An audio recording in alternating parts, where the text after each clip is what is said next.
El tema de hoy es la Neospora caninum, una enfermedad de este grupo de las coccidias, del orden Coccidia, pero ya de la familia Sarcosictidae, muy parecido al toxoplasma que vimos hace días. Y es una enfermedad nueva en Bolivia que hace unos años se la ha diagnosticado y que su importancia básicamente está por los abortos que producen en las vacas. Recuerden que cuando hablábamos de tricomonas decíamos que las enfermedades que producen aborto normalmente están clasificadas en tres grupos. Una, las que producían aborto en el primer tercio, donde estaba la tricomona, otras que producían en el segundo tercio y otras en el tercer tercio. Esta neospora en realidad es la única que produce abortos en el segundo tercio de la gestación, o sea, entre los 4 a 6 meses. Entonces, esa es su importancia de esta enfermedad que va a producir grandes pérdidas económicas también a nivel mundial y a nivel nacional. Está produciendo pérdidas porque ya se ha diagnosticado. Entonces vamos a comenzar a describirla y ver cómo se hace el diagnóstico, cómo se hace el control, para poder también implementarla dentro de los programas sanitarios de los datos. Está dentro del grupo ese que se llaman de enfermedades reproductivas o complejo reproductivo bovino, ¿no? Donde entran una serie de enfermedades. Como manifestábamos, la familia Sarcosictidae, el género es Neospora caninum, y es una enfermedad producida por este género y se caracteriza principalmente por producir aborto en las vacas en todos los continentes, está en todo el mundo y genera pérdidas económicas. Toda enfermedad que produce aborto básicamente va a producir pérdidas económicas, tanto directas como indirectas. Los costos, bueno, la pérdida directa por la pérdida de un feto que ya está gestando, que ha costado preñar la vaca, la gestación, los días que come esa vaca, todo tiene un costo por día. Inclusive hicimos hace tiempo un trabajo para una empresa y dimos una conferencia a nivel internacional sobre el impacto de las enfermedades reproductivas. Y esta produce pérdida económica directa por los descartes de la vaca, por la pérdida del aborto, por los gastos indirectos que involucra un veterinario, un medicamento, el diagnóstico, todo cuesta, ¿no? Eh, Repetir una inseminación también es otro gasto, ¿no? Aumentar el tiempo de los días abiertos de una vaca, o sea, entre un parto y el otro, también es plata. Pérdida de producción láctea. Nosotros hemos calculado alrededor de algo de $1.400 más o menos se pierde por un aborto, por lo que se deja perder en leche, en la cría que nace, en los costos, en todo. Y en vacas de carne aproximadamente estamos alrededor de unos $400 por aborto. Entonces son pérdidas millonarias. El costo de reemplazo también es parte, porque si yo en una vaca lechera voy a comprar una vaca en $1.500 como vaca lechera y la voy a vender como vaca de descarte en carne en $500 para hacerlo fácil, ahí nomás estoy perdiendo $1.000. Entonces, si quiero comprar otra vaca, pues tendré que gastar los 500 que recuperé de la venta como carne más los 1.000 que tengo que aumentar para comprar otra vaca más o menos en la misma calidad. Entonces, las pérdidas son muy, muy grandes en lechería sobre todo y también en ganado de carne. Son menores, pero igual son bastante significativas. Dentro de la taxonomía del parásito, bueno, decíamos que pertenecen al orden Coccidia, a la familia Sarcosictidae, del mismo toxoplasma, y el género se llama Neospora caninum. Caninum porque viene del perro, que es donde se desarrolla el, la fase gametogónica. El perro viene a ser el hospedero definitivo de esta enfermedad. Bueno, es un protozoario muy parecido al otro, donde va a tener una fase epitelial, que es la que hace la fase gametogónica, y una fase extraintestinal que lo va a hacer fuera del intestino, exactamente igual el mismo ciclo que hemos hecho para el toxoplasma. Bueno, aquí tenemos el ciclo, recuerden el mismo ciclo del toxoplasma. El perro vendría a ser el hospedero definitivo y el bovino vendría a ser el hospedero intermediario. Muy sencillo. ¿Qué elimina el perro? O quistes, van a esporular, igual que el toxoplasma, con 2 esporocistos y 4 esporozoitos cada uno.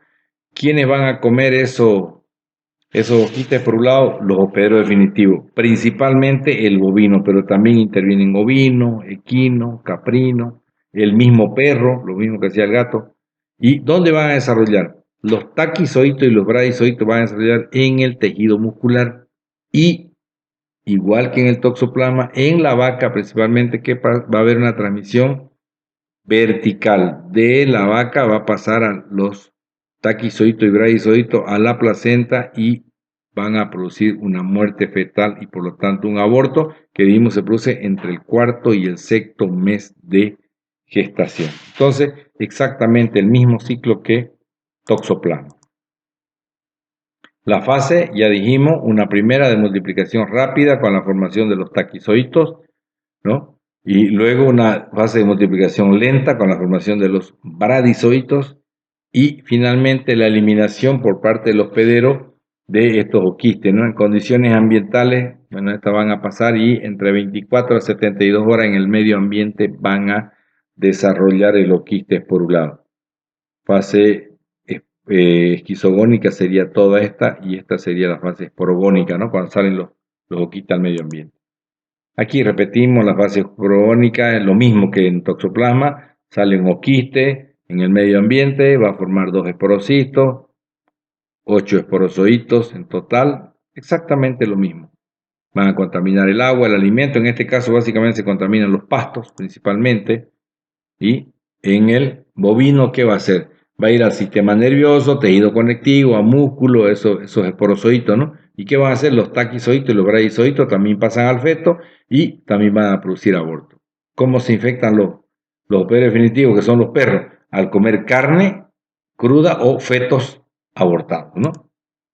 Y acá ya dijimos, va a ser la fase gametogónica, lo mismo, los microgametos fecundan a los macros, salen esos oquistes al medio ambiente a hacer la fase esporogónica, exactamente el mismo. Aquí tenemos un ciclo muy interesante, la ruta menor, como dice, ¿qué pasa? Esta vaca va a abortar, ¿no es cierto? Al abortar, ¿qué va a eliminar? Un feto. ¿Qué tiene ese feto? Está lleno de taquizoitos y bradizoitos. ¿Quién se va a comer esos fetos? El perro. O los animales silvestres.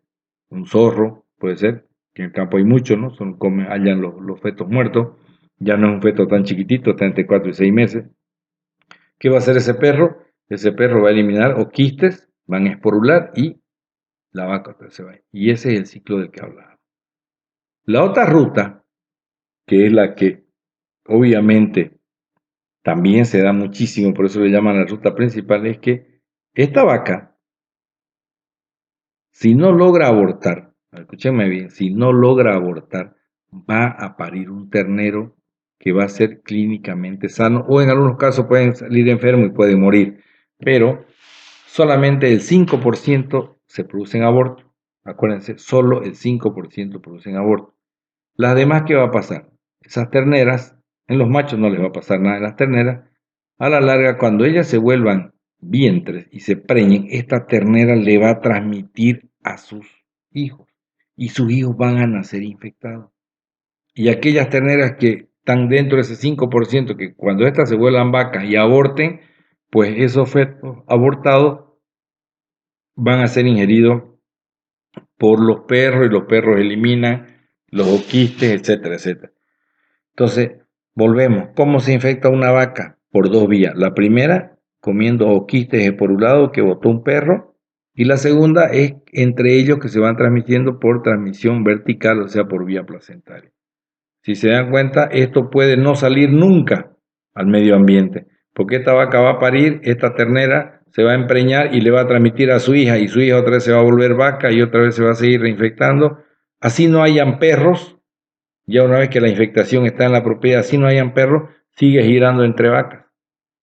Pero la primera vez tiene que llegar con perros, ¿no? Perros que eliminen oquistes al campo, al pasto, al agua, y ahí ellos hacen, ¿no? Con el feto muerto que se lo comen y siguen, porque carne de una vaca difícil come un perro, ¿no? O sea, lo que se muera la vaca en el campo y se coma la osamenta.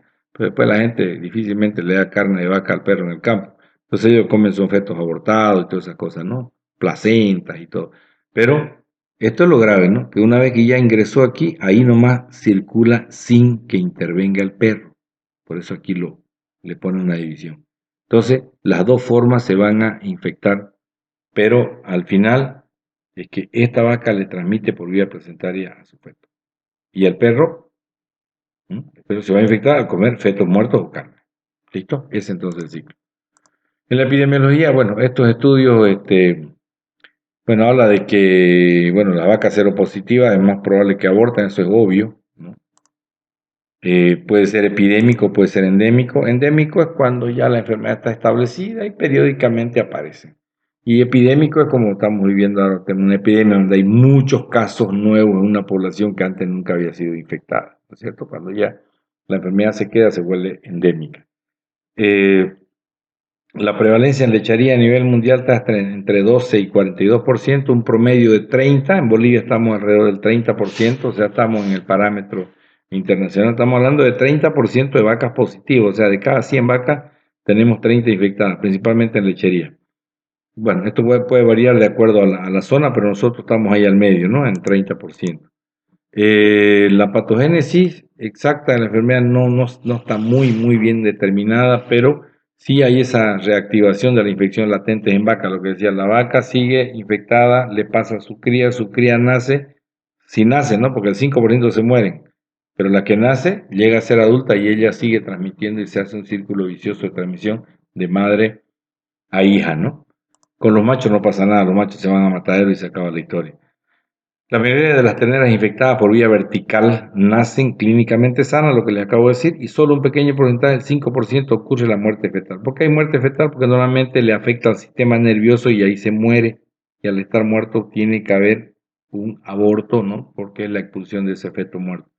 Entonces, por cada 100 vacas infectadas, 5% mueren los fetos y se producen abortos. Las demás, si están infectadas, van a nacer, y van a ser infectadas y después van a transmitir a su propia hija. Bueno, no está muy claro si provoca el daño primario de las partes vitales o si el daño primario es en la placenta. A ver, hay dos formas de que pueden matar un patógeno en un feto. La primera, se dice daño primario cuando le afecta directamente al feto, le puede destruir el hígado, el cerebro, alguna cosa que hace que lo mate. El daño secundario es cuando el patógeno se localiza en la unión entre la placenta y el útero. Y ahí, al producirle un daño en la unión de las carúnculas y los cotiledones, si ahí le produce una necrosis, ¿qué va a pasar? Los nutrientes que venían del útero hacia la placenta para pasar al feto no van a pasar y el feto se va a morir normalmente por inanición. Por eso que se habla causa primaria cuando directamente del feto y causa secundaria cuando es a nivel de unión de placenta con útero, que ahí no pasan los nutrientes al feto. Eso es para que quede claro entre lo que es daño primario y daño secundario. Clínicamente, las vacas adultas son el primer síntoma, es el aborto de los 3 meses de gestación, lo más frecuente entre los 4 a 6 meses. Los fetos pueden morir dentro del útero, obviamente, para ser expulsados como aborto. En algunos casos, si no es muy grande el útero, puede ser el feto, perdón, si no es muy grande el feto, puede ser reabsorbido, se desaparece, momificados, que se quedan ahí un tiempo y después son eliminados, autorizados, que se descomponen, sufren un proceso de autólisis, se lisan, se descomponen. Y los mortinatos, eso es importante saber, el mortinato es el que nace moribundo, nace y va a morir a las pocas horas, prácticamente es inviable. El otro es nacer vivos pero enfermos, es la otra posibilidad. O sea, una es que se mueran y adentro, que puede ser aborto, reabsorbido, momificarse, autorizar. Ese es uno, se murió adentro. El otro, el mortinato, es el que nace tras que muere. El otro es que nace vivo pero enfermo, o sea, está en mejor condición y que luego puede llegar a morir. Y el último caso viene a ser el clínicamente sano con infección crónica. Está dentro de ese 95%, ¿no? Que nacen y van a seguir su vida normalmente. Y estos otros estarían dentro del 5%, ¿no? ¿Ya? Entre los que mueren, los mortinatos, los que nacen vivos pero enfermos, que luego mueren. Entonces, por eso esta enfermedad se va anidando dentro del acto porque no se mueren todos, entonces no aparece tan grave, digamos. O sea, y para ver, por ejemplo, en un hato de, qué sé yo, de 100 vacas, por ejemplo, entonces, ¿qué va a suceder? Si yo tengo 30% de vacas infectadas, entonces lo que va a suceder es que yo voy a tener 30 vacas infectadas. De 100, si tengo 30%, voy a tener 30 infectadas. De esas, el 5% van a infectar. O sea, van a abortar. Entonces estamos hablando de entre 1 a 2 abortos por 30 por por 5% sería 1.5, o sea, entre 1 y 2 abortos por año. Entonces, de repente a ese productor no le es muy significativo esa muerte fetal, ¿no? Entonces, por eso a veces como que pasa un poco desapercibida la enfermedad, pese a que tener un índice bastante alto de positivos, ¿no? Eso con relación al tema de la infectada. Al otro tema de qué pasa con esos que nacen, normalmente se crían, sobreviven y ahí quedan, ¿no? Bueno, en los tenores menores a 2 meses se describen signos como baja de peso, incapacidad para aumentar de peso, que algunos inclusive llegan a morir o se crían en muy mala condición. Acá tenemos un feto muerto, acá tenemos la carúncula, ¿no? Donde se une, como decía, donde hay necrosis, cuando es la secundaria. Bueno, la respuesta inmune en esta enfermedad no es muy buena, por eso es que las vacas pueden ser infectadas de por vida y los animales que enferman no desarrollan una inmunidad tan sólida, porque hay mucha transmisión vertical, ¿no? El diagnóstico es por los síntomas clínicos, que es el aborto en ese periodo. Las pruebas serológicas, ¿no? Hay muestras serológicas como prueba de PCR, como el ISA, que se hace el diagnóstico, prueba de histoquímica, bueno, aquí está la PCR, la histopatología, que es muy complicado hacerla, pero es una opción más, y para hacer el diagnóstico diferencial con otras enfermedades reproductivas, ¿no? Como campilobacteriosis, aunque estas son mucho antes, ¿no? Estas están entre los 4 y 6, pero por ahí a veces están bordeando y se deben diferenciar, ¿no? El tratamiento, no hay tratamiento para las vacas infectadas, así le pongamos sulfa o cualquier cosa, no funciona, no es recomendable. En el control, sí, hay que hacer cosas un poco raras. No existe una forma concluyente, digamos, respecto a una vacuna que probaron, así como probaron vacuna contra tricomona, también aquí no funcionó bien.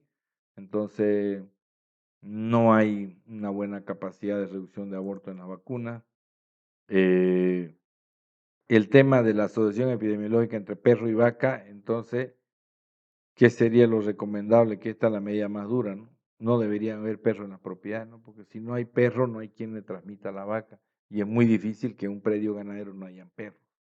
Entonces, la mejor medida de control es, bueno, hacer un muestreo serológico, eliminar todas las vacas positivas y eliminar los perros.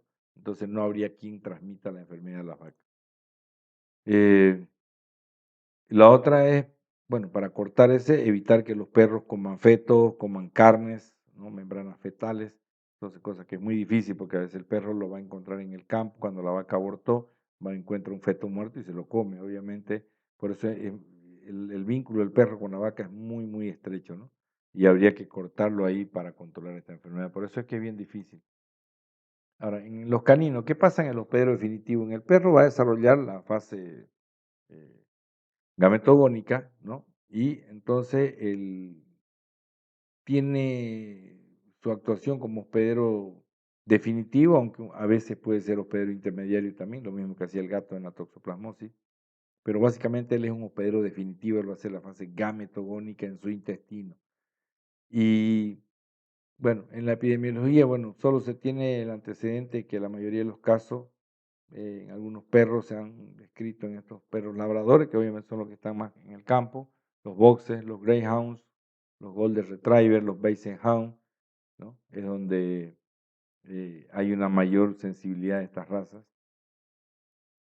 En los perros que puede haber, puede desarrollar la enfermedad a cualquier edad, pudiendo estar localizada, generalizada. Puede estar, si actúa como pedro definitivo, le va a producir a nivel de intestino, si es como pedro intermediario, le va a producir a nivel de sistema nervioso, sobre todo el sistema nervioso. Bueno, entonces, la mayoría de los casos en cachorros infectados congénitamente, o sea, ahí el perro estaría como pedro intermediario. Ya la madre está infectada, le transmite y va a producir un cuadro de parálisis de los miembros traseros. Se le paralizan los miembros posteriores. Los miembros anteriores pueden tener hiperextensión rígida, o sea, estiran los miembros anteriores, quedan ahí rígidos, mientras que los miembros posteriores tienen una parálisis, o sea, prácticamente el perro se arrastra con el tren posterior. Ese es uno de los síntomas que pueden tener otras causas también por algún traumatismo, por alguna deficiencia, pero en el campo es muy probable que sea un cuadro de neospora, ¿no? Acá hay una imagen de un perro que tiene parálisis del tren posterior, ¿no? El diagnóstico, bueno, lo mejor para diagnosticar en los bovinos, ya obviamente cuando están sacrificados, es encontrarlos en los músculos mediante histopatología, encontrar los taquizoitos y braquizoitos, pero también hay pruebas serológicas, que es como la que se hace, hay la IFA, la inmunoblot, y ahora últimamente se está haciendo la prueba de PCR, que es donde se encuentran los anticuerpos para encontrar las vacas positivas.